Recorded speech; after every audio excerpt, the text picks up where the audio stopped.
শুভরাত্রি। আবার আমরা আমাদের ইনস্টিটিউট থেকে চলে এসেছি। আমরা আজকে ফার্মাসিউটিক্স ফার্মাসিউটিক্স ওয়ান ফার্মাসিউটিক্স কাকে বলে? যে বিদ্যা দ্বারা আমরা বিভিন্ন ওষুধ প্রস্তুতিকরণ সম্পর্কে জানতে পারি, সেই বিদ্যা বা সেই ধরনের পড়াশোনাকে আমরা ফার্মাসিউটিক্স বলে থাকি। সো ফার্মাসিউটিক্স ওয়ানে আমাদের আজকে ছোট্ট একটি topics that is very important, সেটা হচ্ছে novel drug delivery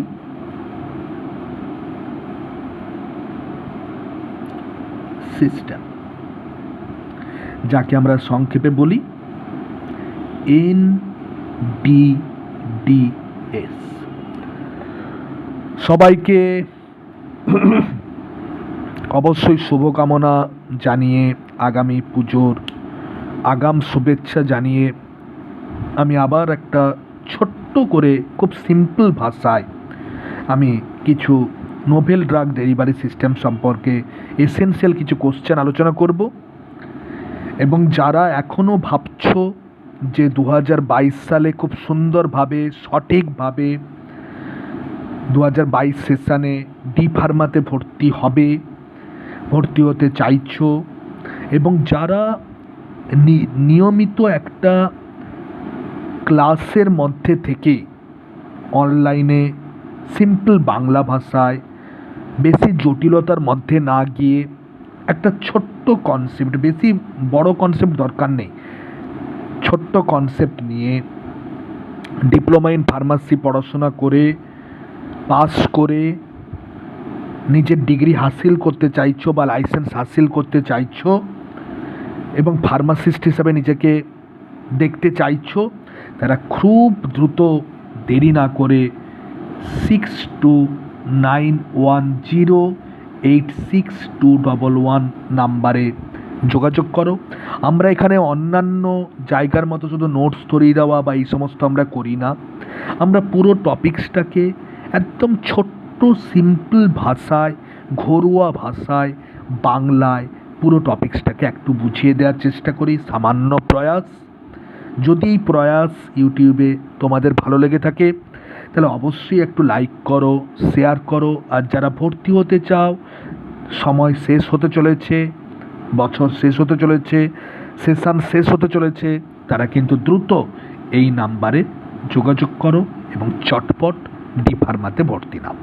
so what is novel drug delivery system? That is the novel drug delivery system.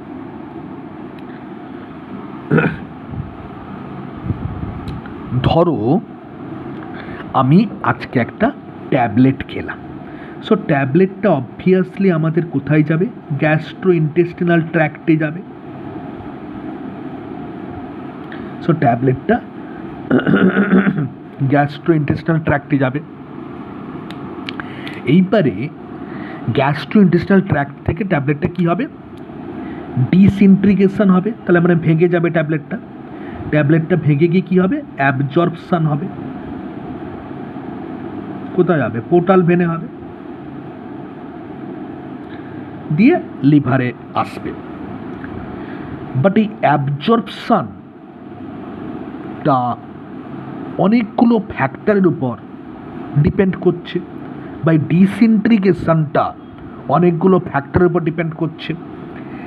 এবং এই ট্যাবলেটটা কতটা কেমিক্যালি পোটেন্সিয়াল থাকবে সেগুলো কিন্তু অনেকগুলো ফ্যাক্টরের উপর ডিপেন্ড করছে। যেমন খুব কমন এক্সাম্পল, আমাদের এই গ্যাস্ট্রো ইন্টেস্টিনাল ট্র্যাক্ট, স্টমাকে কে আছে?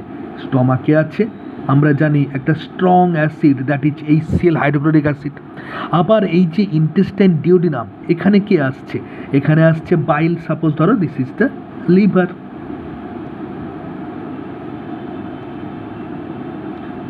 তাহলে এই ভেনটার নাম কি? Portal when. এবং পাশাপাশি এখানে লিভার থেকে বাইল ডাক্টের মধ্যে বাইল আসছে। পিত্ত হচ্ছে বেসিক, এটা হচ্ছে অ্যাসিডিক। নট অনলি দ্যাট, এই যে গ্যাস্ট্রোইন্টেস্টাইনাল ট্র্যাক্টের একটা প্রধান মেকানিক্যাল একটা ক্যারেক্টারিস্টিক্স হচ্ছে পেরিস্টলিসিস। তাহলে এখানে অ্যাসিড আসছে, এখানে অ্যালকালাইন সাবস্ট্যান্স আসছে, এখানে পেরিস্টলিসিস কমা বাড়া হচ্ছে, এখানটায় ব্লাড সাপ্লাই, কারণ আমাদের কিন্তু এই অ্যাবজর্পশান হতে গেলে কিন্তু একটা ইনট্যাক্ট ব্লাড সাপ্লাই দরকার। নট অনলি দ্যাট, এখানটায় অনেক সময় কিছু আলসারেশন তৈরি হয়, এখানে অনেক রকম মাইক্রোবায়োটা আছে যেগুলো কিন্তু ড্রাগ অ্যাবজর্পশানে বাধা দিচ্ছে। তার মানে আমি একটা কথা বলতে চাইছি, এই যে পরিবেশ, এই পরিবেশটা কিন্তু সবসময় যে একটা ওষুধের ক্ষেত্রে খুব কন্ডিউসিভ, খুব অনুকূল, সেটা বলা যাবে না। এখানে অনেক দানব দৈত্য রয়েছে যারা কিন্তু প্রতিকূল পরিস্থিতি তৈরি করছে একটা ড্রাগের প্রপার ডিসইন্টিগ্রেশন, একটা ড্রাগের proper absorption, not only that ট্রান্সপোর্টে ড্রাগ প্রপার জায়গায় যদি না পৌঁছায় তাহলে অ্যাকশান করতে পারবে না। তাহলে অনেকগুলো বাধা রয়েছে। সায়েন্টিস্টরা এই বাধাগুলোকে সলভ করার জন্য তারা কনভেনশনালি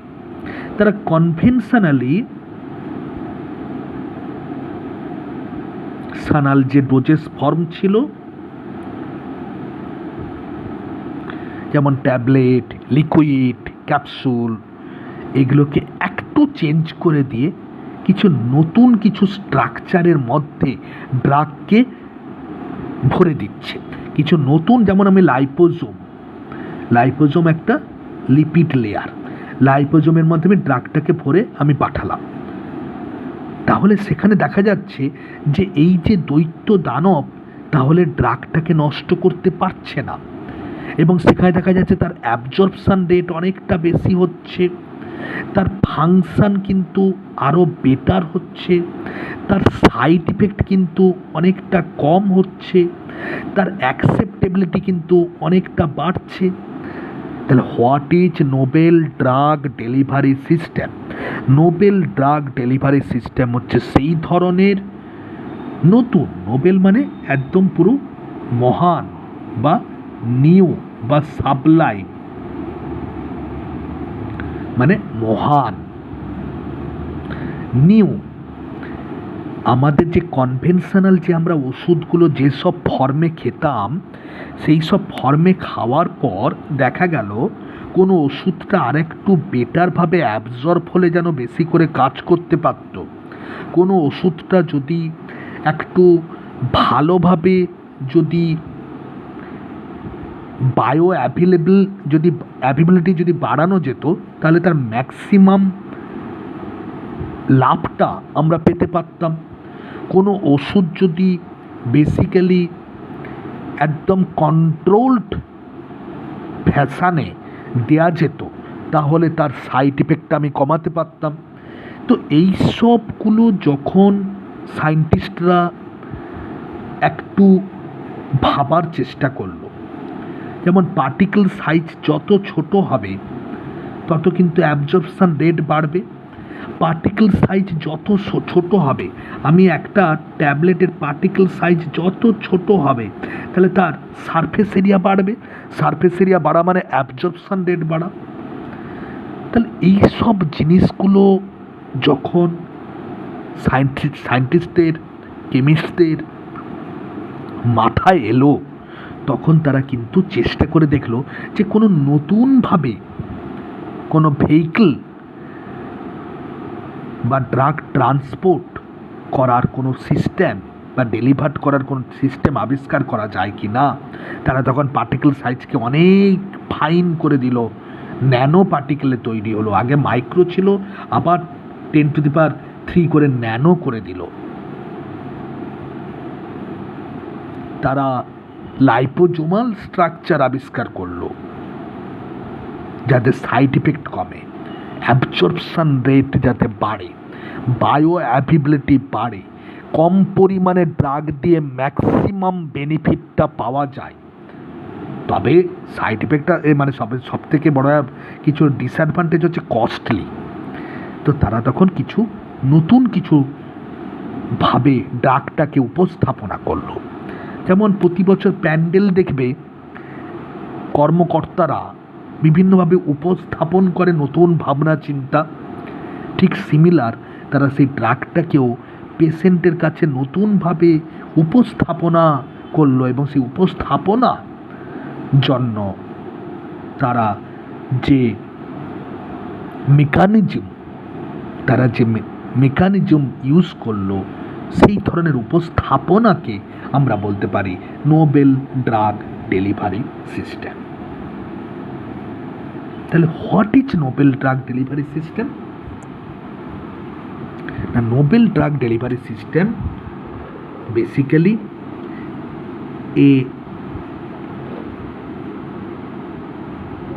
বা নিউয়ার মানে কি নতুনতর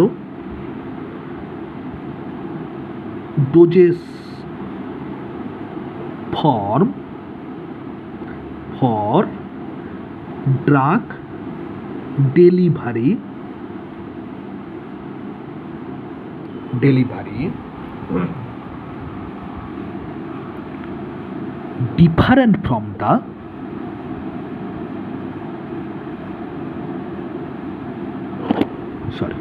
different from the conventional doses.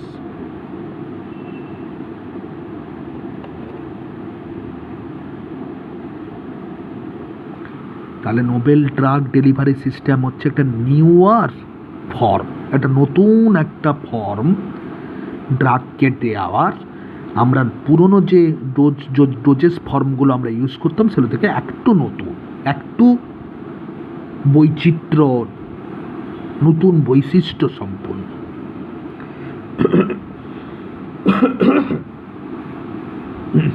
তো আমরা নোবেল ড্রাগ ডেলিভারি সিস্টেম তাহলে কেন করতে যাব?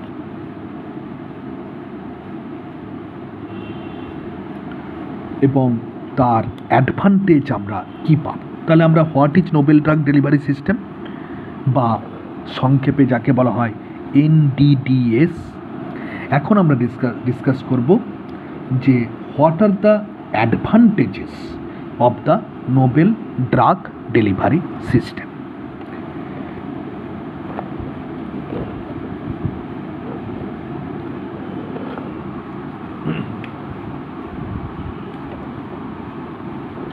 সো আমরা অ্যাডভান্টেজেস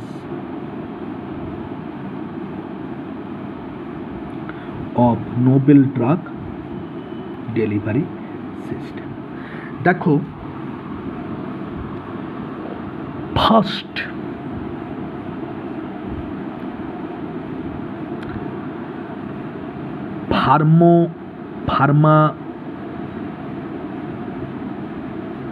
ফার্মাকোকাইনেটিক্স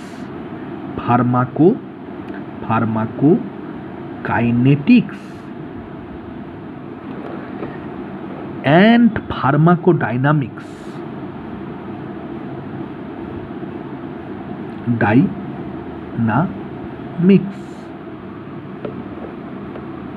অনেকটা ইমপ্রুভ করা গেল। Now what is pharmacokinetics? Pharmacokinetics হচ্ছে basically drugs action on body, body's action on drug। যেমন ধরো এই হচ্ছে গ্যাস্ট্রোইন্টেস্টিনাল ট্র্যাক্ট, ফাংশনাল ডায়াগ্রাম। এইখানে ড্রাগটা এসে ডিসইন্টিগ্রেট হয়ে অ্যাবজর্ব হচ্ছে। তাহলে অ্যাবজর্ব করছে মানে কে করছে? তোমার বডি করছে। তাহলে বডি যে অ্যাবজর্পশনটা করছে কার উপর কাজ করছে? ড্রাগের উপর কাজ। তাহলে এটা ফার্মাকাইনেটিক্স। আবার ধরো পোর্টাল ভেনে যাচ্ছে, কে বহন করে নিয়ে যাচ্ছে? Portal when. তাহলে বডি কাজ করছে। আবার লিভার থেকে ইনফিরিয়র ভেনে কাপা হয়ে হার্ট হয়ে লাংসে গিয়ে রক্তে মিশছে, তাহলে কে করছে? এগুলো সব বডি ড্রাগের উপর কাজ করছে। That is called bodies action on the drug.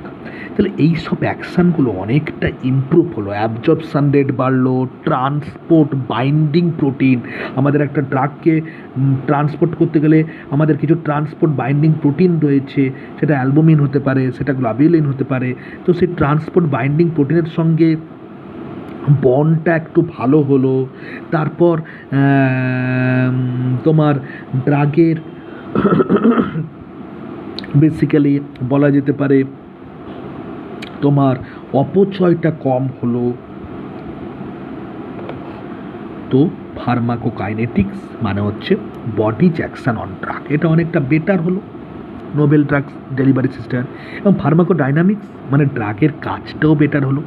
যে ড্রাগ আগে র্যাপিড অ্যাকশান করতে পারতো না, সেই ড্রাগ দ্রুত অ্যাকশান করলো। যে ড্রাগ আগে বেসিক্যালি দেখা যাচ্ছে, ধরো আমাদের সেলের ধরো এটা lipid bilayer, so lipid bilayer যে ড্রাগ ওয়াটার সলেবল ড্রাগ বা পোলার এজেন্ট,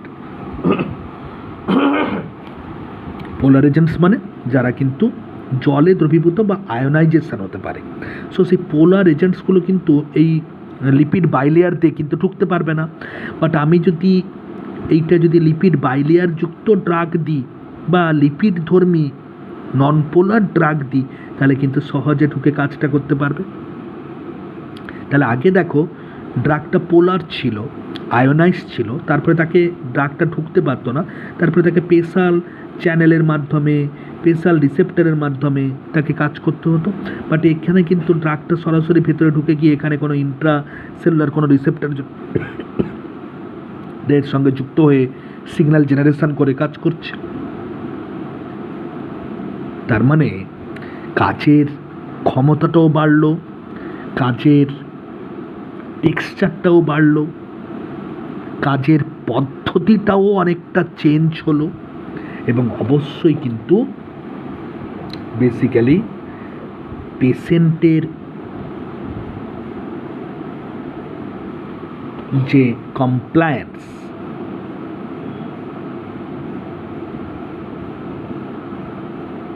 ইমপ্রুভ হলো। পেশেন্ট কমপ্লেন্স বলতে পেশেন্টের একবার ড্রাগ নিলেই হয়ে গেল, সারাদিনে একবার খেলেই হয়ে গেল, কারণ ভালো কাজ করছে, 10 বার খেতে হচ্ছে না। 10 বার খেতে গেলে কী হবে? ভুলে যাবে, চিনতে পারবে না, বৃদ্ধ মানুষরা চোখে দেখতে পায় না, বর্ণ সেম বলে দুটো ওষুধ একই সঙ্গে খেয়ে নেবে। আবার অনেকে কি করে, আজকে ওষুধটা মিস করে গেছি, কালকে দুটো খেয়ে নেব, তাহলে কি সেখানে ড্রাগ ওভারডোজ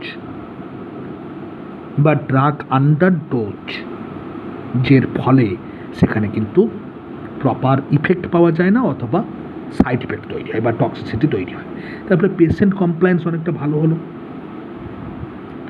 বায়ো অ্যাভেবিলিটি অনেকটা বাড়লো, বায়ো অ্যাভেবিলিটি অনেকটা বাড়লো। বায়ো অ্যাভেবিলিটি মানে কাজ করার জন্য যতটুকু ড্রাগ আমাদের বডিতে বা সিস্টেমে উপস্থিত থাকে। এবং বেসিক্যালি সাইড ইফেক্ট অনেকটা কম হলো।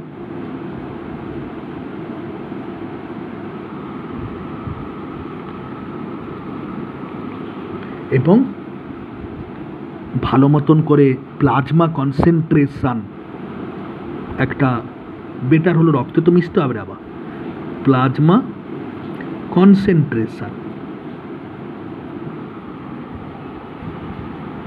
বেটার হলো। So this are the basic advantage আমরা যখন Nobel drug delivery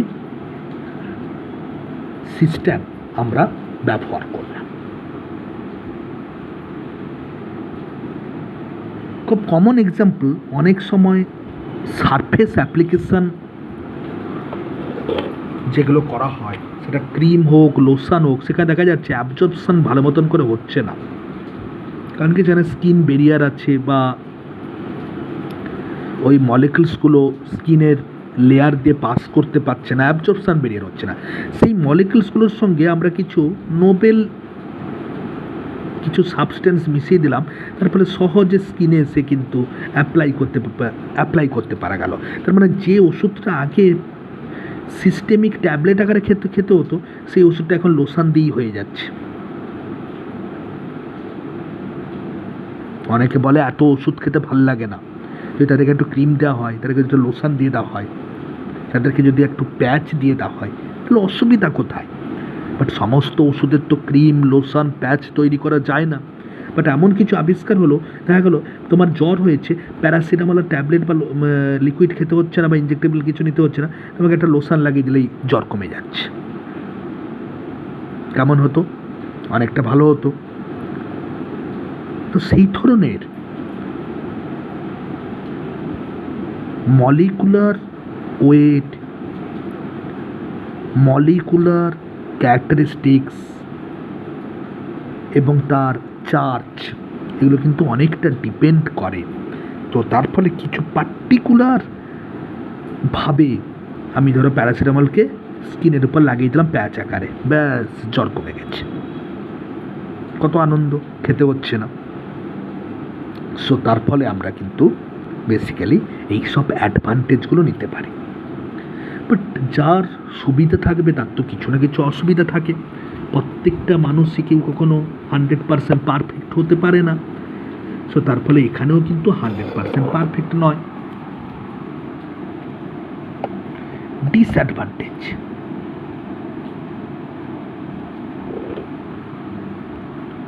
basically costly, কারণ নোবেল ড্রাগ ডেলিভারি সিস্টেম যেখানে ব্যবহার করেছে সেসব ওষুধগুলোর প্রচণ্ড কস্ট, এবং সবথেকে মোস্ট ইম্পর্ট্যান্ট সেটা হচ্ছে এখনও কিন্তু not available, not easily available in market. FDA আগে অ্যাপ্রুভ করুক, তারপর মার্কেটে আসবে, এত কস্ট সাধারণ মানুষ কিনতে পারে না। এবং অনেক সময় কি হয় না, অনেক সময় বেসিক্যালি তোমার নোবেল ড্রাগ ডেলিভারি সিস্টেমের ক্ষেত্রে কিছু সময় কিন্তু মাইনর সার্জারি দরকার হয়, মাইনর সার্জারি ইজ রিকোয়ার্ড। খুব কমন এক্সাম্পল,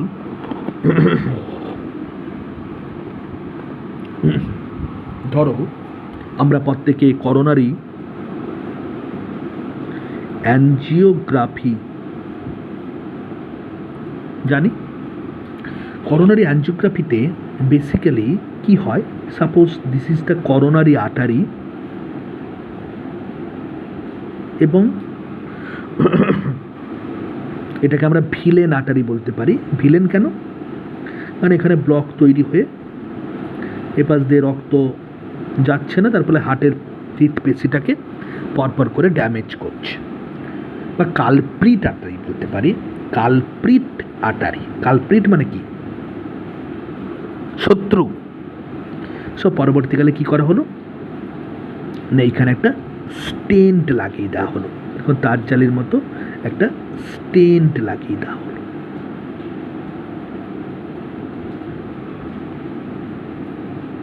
তাহলে এই পাশ দিয়ে এবারে রক্ত চলে যাবে, একে আমরা অ্যাঞ্জিওপ্লাস্টি অ্যান্ড স্টেন্ট ইমপ্ল্যান্টেশন আমরা বলতে পারি। এই স্টেন্টটা যে লাগানো হলো এটা তো ফরেন বডি, তাহলে এখানে একটা ইনফ্লামেশন তৈরি হবে, ইনফ্লামেশন তৈরি হয়ে এখানে কিন্তু আবার প্লেটলেটসগুলো জমতে পারে, এখানে ফাইব্রোসিস হতে পারে, তে আবার ব্লক হতে পারে। তার জন্য আমরা কিছু পার্টিকুলার রক্ত তরল করা বা যাতে ফাইব্রোব্লাস্টগুলো না তৈরি হয়, টিস্যু যাতে এখানে না তৈরি হয়ে আবার পুনরায় স্টেন্টকে ব্লক না করে, তার জন্য আমরা কিছু নোবেল ড্রাগ আমরা ব্যবহার করলাম, তাকে আমরা ড্রাগ এলুসিটিং বা ড্রাগ এলুসিটেড স্টেন্ট বলছি। দেখো এখানে কিন্তু কাটাকুটি না করলেও ইনভেসিভ মেথডে আর্টারির মধ্যে গিয়ে স্টেন্ট এবং ড্রাগ এলুসিটেড স্টেন্ট লাগানো হচ্ছে। ধরো কন্ট্রাসেপশনের ক্ষেত্রে আমরা কিছু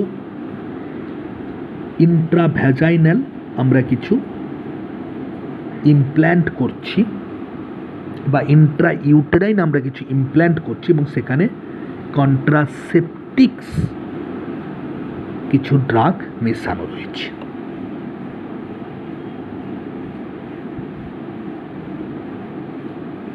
সো তার ফলে অনেক সময় কিন্তু এই ওষুধগুলো ইন্টারনালি ইউজ করার জন্য বা হাইলি টপিক্যালি ইউজ করার জন্য বা ভালো সুবিধা পাওয়ার জন্য অনেক সময় মাইনর সার্জারি করে ইমপ্ল্যান্ট রূপে ব্যবহার করা যায়। একে আমরা ড্রাগ ইমপ্ল্যান্ট আমরা বলতে পারি। সো আমরা আরও পরপর করে নোবেল ড্রাগ ডেলিভারি সিস্টেমের কিছু পার্টিকুলার কিছু টাইপ পড়ব। সো মোটামুটি আজকে কিছুটা ক্লিয়ার করতে পারলাম।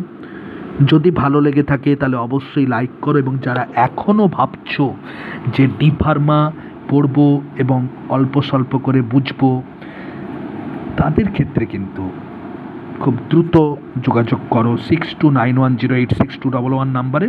2022 সেশনে ডি ফার্মাতে ভর্তি এবং সম্পূর্ণ বাংলা ভাষায় ছোট্ট ছোট্ট করে নলেজ তৈরি করার জন্য। খুব বেশি জানার দরকার নেই, কোনো মানুষই সব কিছু জানে না, আমিও কিচ্ছু জানি না সব এত, বাট তবুও অল্প স্বল্প করে পড়াটা কিন্তু ভালো। থ্যাংক ইউ, শুভরাত্রি, সবাই ভালো থাকবে। যদি ভালো লেগে থাকে অবশ্যই লাইক এবং শেয়ার। সো আমরা নোবেল ড্রাগ ডেলিভারি সিস্টেমের আরও পরপর করে ভিডিও আনবো, এবং সমস্ত টপিক্সেরই অল্প অল্প করে আমরা ভিডিও করে দেব, যাতে যারা ক্লাস মিস করে যাচ্ছ তাদের জন্য যেন এগুলো সুবিধা হয়। এবং আমরা পরবর্তীকালে চেষ্টা করব যে শুধু আমাদের স্পেসিফিক স্টুডেন্টের জন্য কিছু পার্টিকুলার ক্লাস তৈরি করার। Thank you.